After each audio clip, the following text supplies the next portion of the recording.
I kick him in the shin before he can finish.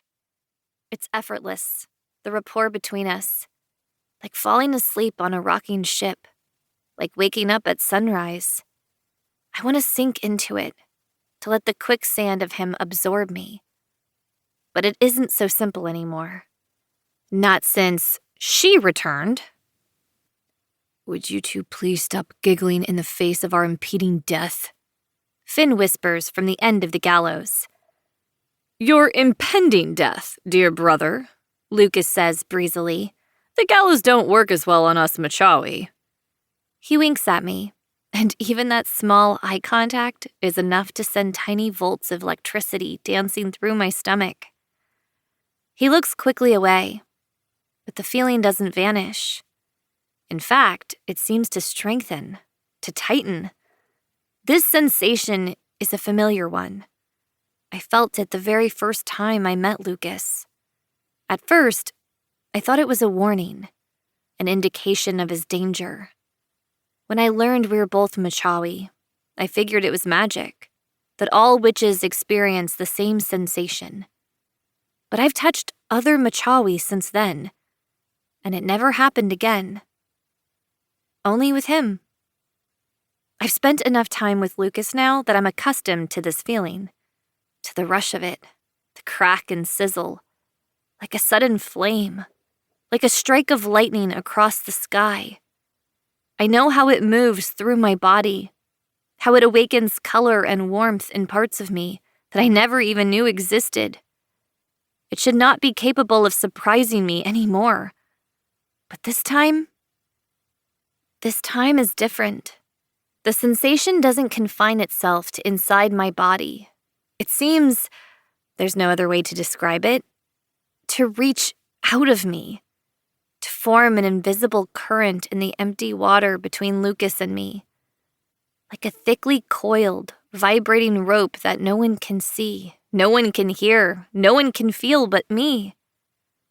It jolts me, prying a tiny gasp from my lips. Lukas looks at me with wrinkled eyebrows. Can he really not feel that? I look quickly away, take a few deep, calming breaths. What is happening to me, I wonder?